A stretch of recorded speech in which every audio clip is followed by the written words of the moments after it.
Hello friends, आज हम बात करेंगे कर्व फिटिंग की। Curve fitting means an exact relationship between two variables by algebraic equation. That is again कि statistics में जो दो वेरिएबल अगर हमें दिए हुए हैं और उन दो वेरिएबल्स के लिए हमारे पास कोई डाटा अवेलेबल है, तो हमारा सारा ध्यान इस बात पे रहता है कि कैसे हम उन दो वेरिएबल्स के बीच में कोई रिलेशन निकाल सकें।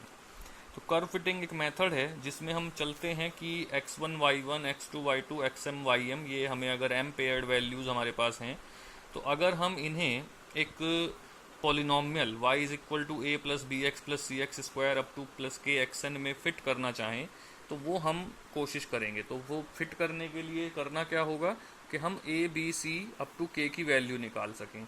उसके लिए हम यूज़ करेंगे मेथड ऑफ लीस्ट स्क्वायर। अब अगर ध्यान से देखिए कि अगर हम इसमें x1 y1 यानी x1 पुट करने पर y1 आना चाहिए, x2 पुट करने पर y2 आना चाहिए। तो इस तरह से अगर हमारे पास m वैल्यूज़ हैं तो ये m इक्वेशंस बन जाएंगी।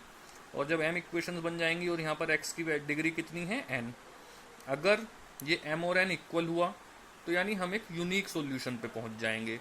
तो वो बिल्कुल जो अलजेब्रिक इक्वेशंस आप 9th 10th 11th में सॉल्व करते हैं वो वाला केस बन जाएगा। इम्पॉर्टेंट केस है कि जब m ग्रेटर देन n हो, यानी ये वैल्यूज ज़्यादा हैं और डिग्री कम है।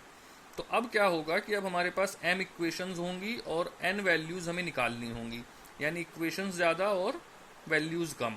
तो ऐसे में कुछ इक्वेशंस ऐसी रह जाएंगी जो सेटिस्फाई नहीं हो पाएंगी।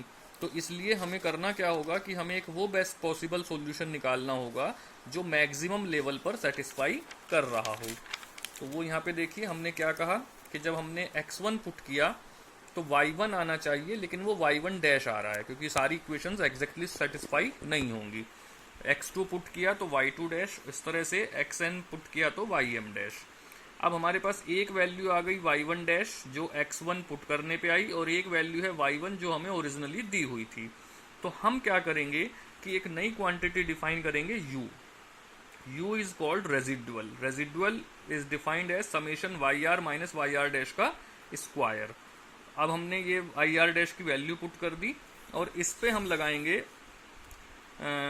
जो प्रिंसिपल ऑफ लीस्ट स्क्वायर। ये अब देखिए वो क्यों लगाया, क्योंकि ये क्वांटिटी जब मिनिमम होगी तभी हम कह सकते हैं कि हमारा सॉल्यूशन जो है वो बेस्ट पॉसिबल सॉल्यूशन है। ये जीरो हो जाए दैट इज मच बेटर, लेकिन ये जीरो भी कभी नहीं हो पाती है। अब ऐसे में हमने क्या करा, जो u क्वांटिटी हमारी यहाँ पे आई इस u क्वांटिटी के लिए मैक्सिमा मिनिमा डिस्कस करेंगे। मैक्सिमा मिनिमा डिस्कस करेंगे तो del u over del a, del u over del b, del u over del c up to del u over del k, इनको निकालेंगे और जीरो के equal रखेंगे तो हमें ये इक्वेशंस मिल जाती हैं और ये कहलाती हैं normal equation of polynomial method of least square से जो निकल के आती हैं। अब ये अगर हम इसको स्ट्रेट लाइन पे कन्वर्ट करें तो वो ज़्यादा आसान हमें दिखाई देगा। हमने पहले डिफाइन किया E I Y I minus F X I, यानी Y I minus A minus B X I, और इसका स्क्वायर कर दिया तो Y I minus A B X I का होल स्क्वायर। अब देखिए del you over del A, जब del you over del A करेंगे तो वाई पहले होगा 2 into summation as it is पूरा ब्रैकेट ये पूरा, और फिर आएगा वाई आई का जीरो, बी एक्स आई का जीरो, केवल ए का -1। तो यहाँ से हमें मिल गया summation y is equal to n a plus b summation x. इसी तरह से जब del you over del b करेंगे तो पहले ये पूरा ब्रैकेट, उसके बाद वाई आई का जीरो, ए का जीरो, और बी एक्स आई का बी के रेस्पेक्ट में आ जाएगा माइनस एक्स आई। तो ये एक्स से मल्टीप्लाई होके ये सम इक्वेशंस आ गई।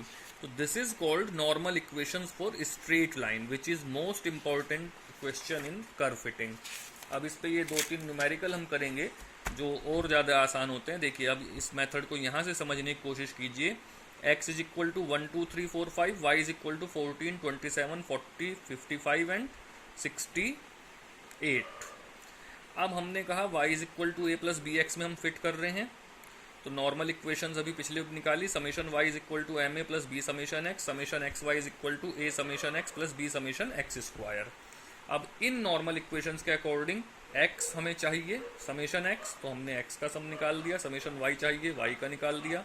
एक्स वाई का चाहिए एक्स वाई और एक्स स्क्वायर, सारे समेशन निकाले, इक्वेशन में पुट करे तो हमने ए और बी की वैल्यू निकाल ली। ए की वैल्यू आई 0 और बी की आई 13.6। तो अब जरा ध्यान से देखिए जो मैं कहना चाह रहा था, जब हम x की वैल्यू 1 पुट कर रहे हैं तो 14 दिया हुआ है लेकिन 13.6 आया, तो दैट इज द पोजीशन कि हम कहते हैं बेस्ट सॉल्यूशन। जब 2 पुट किया तो 27 दिया हुआ है लेकिन यहाँ से 27.2 आ रहा है।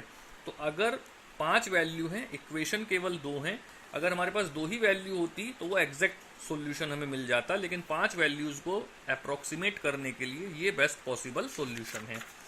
ऐसे ही अगला न्यूमेरिकल अगर हम बात करें, यहाँ पे भी हमें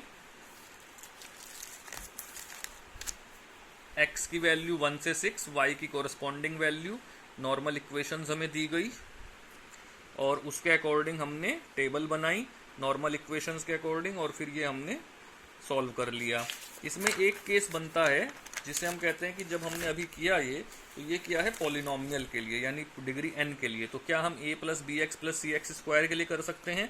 बिल्कुल कर सकते हैं। इसी तरह से आप देख सकते हैं कि जब हम a b c के रेस्पेक्ट में पार्शियली डिफ्रेंशिएट करेंगे तो उसी तरह से नॉर्मल इक्वेशंस आ जाएंगी, और वही मतलब हमें नॉर्मल इक्वेशन से ही पता चलेगा कि कौन सा वेरिएबल की हमें कितनी पावर तक निकालनी है। इसी तरह से एक केस इसमें बनता है जिसे हम कहते हैं कि एक्सपोनेंशियल।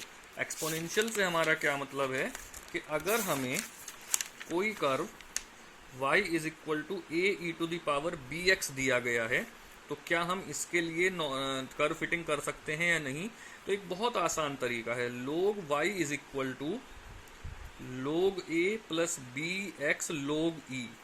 तो हमने क्या करा, capital Y is equal to a plus b x, where capital Y is equal to log y, log a is equal to capital A और b log e is equal to capital B। अब ये वापस straight line आ गई, और जब ये straight line आ गई तो हम पिछला जो स्ट्रेट लाइन का हमने काम किया है वो सारा हम इसमें रिपीट कर देंगे, तो हमारे निकल के आ जाएंगे कैपिटल A और कैपिटल B। लेकिन हमें तो इस एक्सपोनेंशियल में करना था, तो एक्सपोनेंशियल में करना था तो हम क्या करेंगे, a is equal to anti log of a और b is equal to b upon log e। यहाँ से हमें b और स्मॉल a और स्मॉल b की वैल्यू मिल जाएगी जो हम यहाँ पुट कर देंगे। यानी किसी भी एक्सपोनेंशियल कर्व के लिए हम जो कर्व फिटिंग करना चाहते हैं तो वो हम स्ट्रेट लाइन में ही कन्वर्ट करके निकालते हैं। यही हमारा आज का टॉपिक था। Thank you very much.